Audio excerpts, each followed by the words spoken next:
Hello everyone. Anu polytechnic coding club season 1 online C programming का 5वां lecture है, जिसमें हम स्ट्रक्चर एंड यूनियन टॉपिक्स को सीखेंगे। आज की क्लास की रिकॉर्डिंग सही ढंग से रिकॉर्डिंग हो नहीं पाई कुछ नेटवर्क इश्यूज़ की वजह से। बट आपके जितने भी इस टॉपिक से रिलेटेड कोई भी डाउट्स हो, प्लीज़ हमें व्हाट्सएप या फिर जीमेल के ज़रिए कॉन्टेक्ट करें। इंशाल्लाह आपके टॉपिक को क्लियर कर दिया जाएगा। Thank you. स्कैनफ इसे एक्सेप्ट नहीं करता। स्ट्रिंग में स्पेसेस नहीं रहना चाहिए। इधर नहीं है बात मुजाहिद और पाशा के दरमियान जो स्पेस है वो नहीं लेगा। सर, स्क्रीन तो नहीं आ रहा स्कैनफ इधर।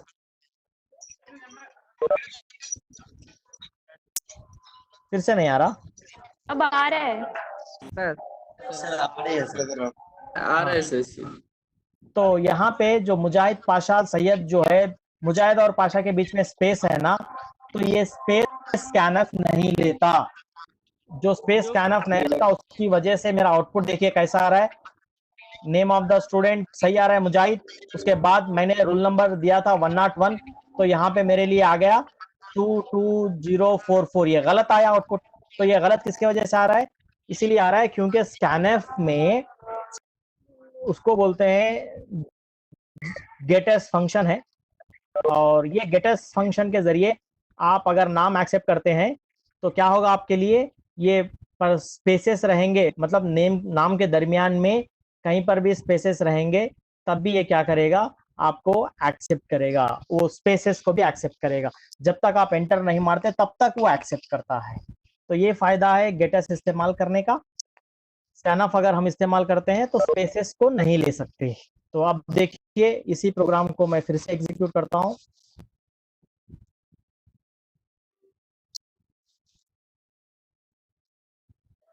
एग्जीक्यूट हो गया, वार्निंग आई है कि गेटस इस्तेमाल मत करो। अब देखिए, अब मेरे प्रोग्राम में मैं पहला नाम दे रहा हूं MUJAHID मुजाहिद पाशा सैयद। इससे पहले पिछले प्रोग्राम में नहीं लिया था, रोल नंबर 101 और मेरा परसेंटेज है 85.34। अब देखिए, पिछले प्रोग्राम में तो ये नहीं लिया था, अब इस बार प्रोग्राम में पूरा नाम लिया है, स्पेसेस के साथ भी लिया है। तो स्पेसेस के साथ लेने के लिए हम इस्तेमाल करते हैं गेट एस। फंक्शन का नाम है गेट एस। अगर आप गेट एस इस्तेमाल करते हैं तो आपको स्पेसेस भी लेगा नाम के साथ। अगर आप सिर्फ स्कैनफ इस्तेमाल करते हैं तो नाम के दरमियान स्पेसेस रहे तो वो नहीं लेता। ये है। उसके बाद रोल नंबर लिया, उसके बाद परसेंटेज लिया। अब एक काम करते हैं, हम मार्क्स एंटर करके मार्क्स के जरिए हम परसेंटेज का प्रोग्राम लिख लेते हैं। चलिए, अब मैं क्या करता हूँ, मार्क्स भी एक काम करता हूँ, मैं मार्क्स भी ऐड कर लेता हूँ। Int M1 mark 1, M2 mark 2, M3 mark 3, float percentage. अब हम उसको कैलकुलेट करेंगे। Enter name roll number percentage नहीं, मार्क्स ऑफ 3 सब्जेक्ट बोलेंगे यहाँ पे। जी सर। Marks of 3 subjects. यहाँ पे क्या कर रहा हूँ, मैं 3 सब्जेक्ट के मार्क्स ले रहा हूँ और परसेंटेज को मैं खुद कैलकुलेट करूंगा। परसेंटेज को मैं कीबोर्ड से नहीं पूछूंगा, परसेंटेज को मैं क्या करूंगा, अपन अपने से कैलकुलेट करेंगे। Percentage D, percentage D, percentage D. पहले क्या करना है, रोल नंबर को एक्सेप्ट करना है, 3 मार्क्स को एक्सेप्ट करना है, रोल नंबर। और यहाँ पे पहला वाला है M1, उसके बाद %S1 डॉट M2 कामा %S1 डॉट M3। तो मैं क्या कर रहा हूँ, यहाँ पे स्टूडेंट का नाम, रोल नंबर और 3 सब्जेक्ट के मार्क्स ले रहा हूँ। स्टूडेंट के पास से 3 ले रहा हूँ। अब स्टूडेंट डिटेल, अब मैं क्या कर रहा हूँ, एक परसेंटेज है, वो परसेंटेज को मैं कैलकुलेट कर रहा हूँ। क्या है, S1 dot PR equal to क्या क्या है भाई, मेरे पास M1 M2 M3 ये 3 में मार्क्स है, तो एक को मैं फ्लोट बना लेता हूँ, नहीं तो फिर मार्क्स मेरे नहीं आएंगे। S1 dot M1 plus S1 dot M2 plus S1 dot M3, मतलब तीनों को जोड़ लिया मैं, M1 M2 M3 S1 के जोड़ लिया, और डिवाइडेड बाय एवरेज निकालने के लिए 3 सब्जेक्ट को जोड़ के हम एवरेज निकालते हैं 3 से। ये मैं परसेंटेज कैलकुलेट कर लिया। और यहाँ पे मुझे स्टूडेंट का नाम भी डिस्प्ले करूंगा, रोल नंबर डिस्प्ले करूंगा और परसेंटेज डिस्प्ले करूंगा। परसेंटेज मैं अभी कीबोर्ड से नहीं लूंगा, परसेंटेज की बजाय मैं क्या ले रहा हूँ, 3 सब्जेक्ट के मार्क्स ले रहा हूँ, और 3 सब्जेक्ट के मार्क्स के बाद मैं क्या कर रहा हूँ, रोल नंबर वो परसेंटेज में अपना प्रोग्राम कैलकुलेट करेगा। अब देखते हैं।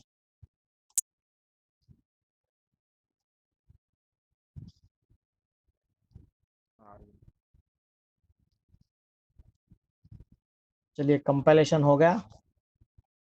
ये वार्निंग है, वार्निंग से कोई परेशानी नहीं है। गेट इस्तेमाल करते हैं, जीसीसी में तो वार्निंग देता है। अब देखिए नाम पूछ रहा है, नाम दे रहा हूं मैं मुजाहिद पाशा सैयद, एंटर कर रहा हूँ। रोल नंबर पूछ रहा है 101, और क्या पूछ रहा है भाई, 3 सब्जेक्ट के मार्क्स। 3 सब्जेक्ट के मार्क्स, पहले सब्जेक्ट के मार्क्स है 65, दूसरे सब्जेक्ट के मार्क्स है 72, और तीसरे सब्जेक्ट के मार्क्स है मेरे 78। एंटर कर रहा हूँ। अब देखिए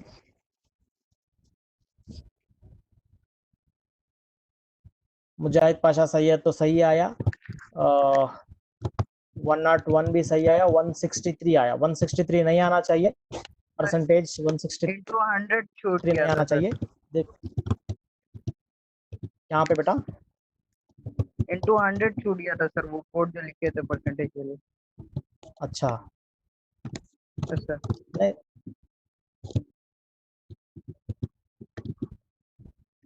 एक मिनट देखता हूँ, एक मिनट बेटा, प्रोग्राम में जाते हैं।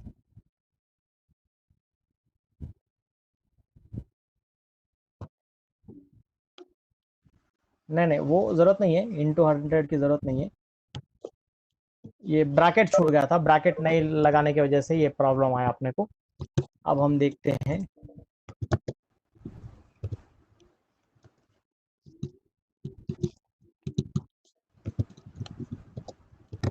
कंपाइल करते हैं, कंपाइलेशन सक्सेस है, एरर नहीं है। ये वार्निंग मैसेज है, वार्निंग मैसेज से अपने को कोई परेशानी नहीं है। एग्जीक्यूट करता हूँ, नाम सैयद, और रोल नंबर है 101, मार्क्स है क्या दिया था भाई, 65 एक दिया था, 78 एक दिया था, 62 एक दिया था।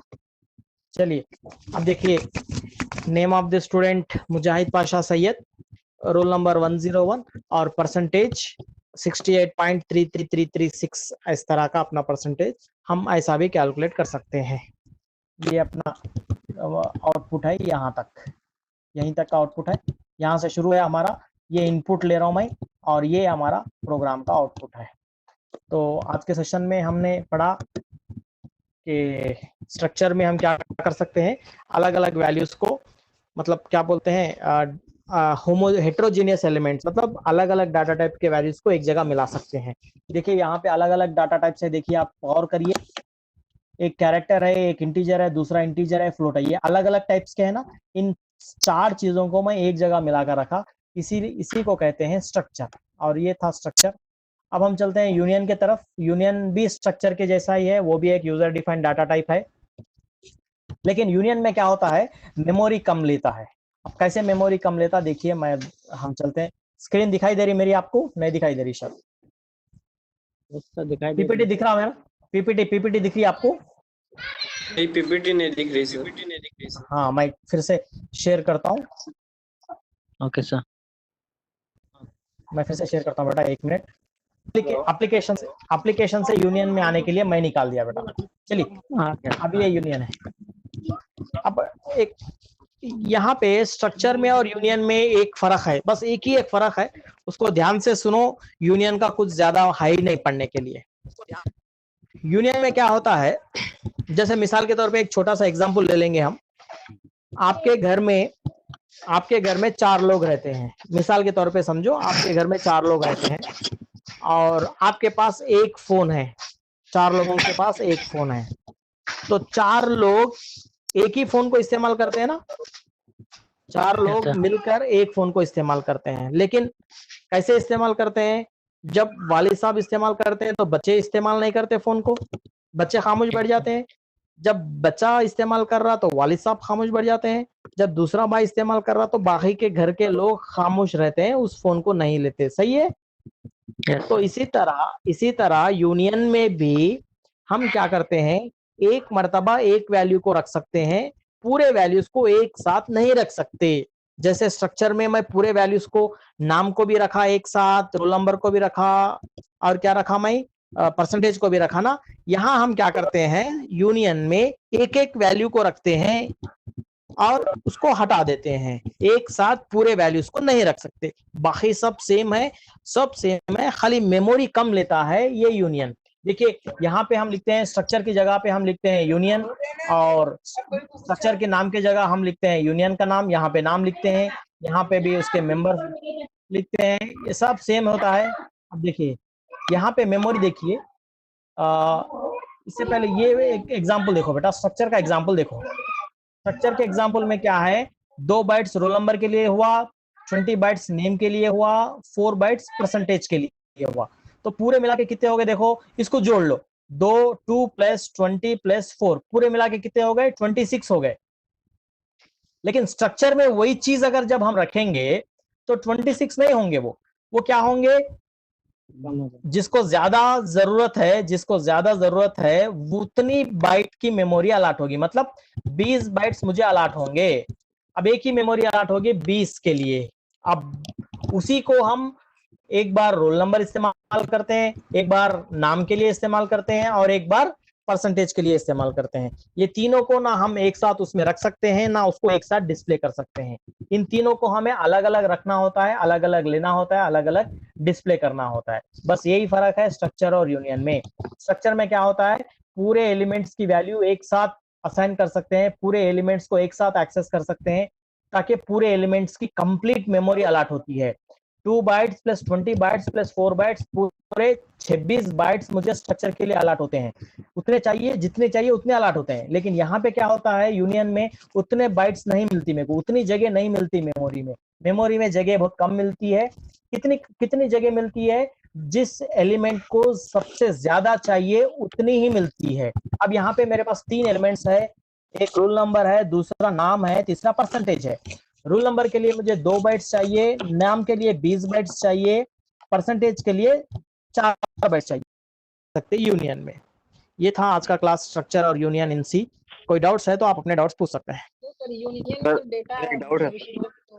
एक के बाद एक पूछिए, मैं सबका डाउट्स क्लियर करूंगा जी। यूनियन में जो डाटा रहेगा तुरंत हट जाता होगा दूसरे डाटा। हाँ बिल्कुल सही बोले आप, तुरंत हट जाता है। तुरंत नहीं, दूसरी वैल्यू एक्सेप्ट करते हट जाता है, तुरंत नहीं बोल सकते हम।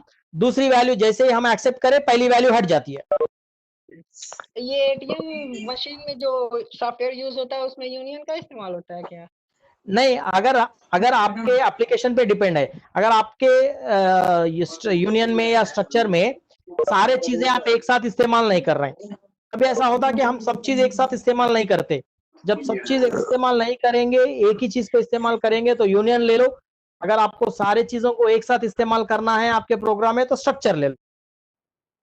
तो आप जी sir. Next question sir percentage में सर पॉइंट के बाद 2 वैल्यू चाहिए तो क्या करेंगे सर? हाँ, परसेंटेज के बाद अगर 2 वैल्यूज चाहिए तो आपको क्या करते हैं, परसेंटेज 3D लिखते हैं, 2D लिखते हैं। हेलो सर कैसे सर परसेंटेज पॉइंट के बाद सर 2 ही वैल्यू चाहिए तो? हाँ, उसके बाद उसके लिए 2 ही वैल्यू क्या है, तो हम क्या करते हैं, परसेंटेज 0.2f लिखते हैं। लिख लो आप, परसेंटेज 0.2f। सर एक बार रन करके दिखा देते सर। हाँ बिल्कुल, ये बात सही बोले आप।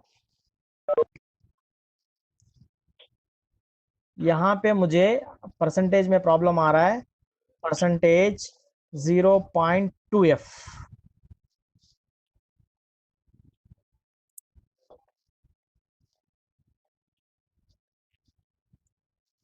क्लियर है, कंपाइलेशन हो गया। अभी मैं एग्जीक्यूट कर रहा हूँ। नेम मुजाहिद, रोल नंबर 101, परसेंटेज 85.34। ठीक है बेटा, थैंक यू सर। हाँ समझ, प्रोग्राम दिखाऊं क्या एक बार, क्या लिखा भाई, जरूरत नहीं है? यस सर, समझ गया सर। ठीक है, वेरी गुड, देखा sir. Very good, very good. और कोई डाउट्स? No doubt sir. ऐसा कैसा होता है भाई? डाउट्स पूछो। सर अब जितने डाउट्स पूछेंगे उतना अच्छा दिखेगा। क्या कर रहे हैं? ठीक है, फिर हम मीटिंग एंड कर दें। सर चलिए ठीक है, अल्लाह हाफिज, सलाम वालेकुम। अस्सलाम वालेकुम सर। वालेकुम अस्सलाम व रहमतुल्लाहि व बरकातहू। अल्लाह हाफिज़।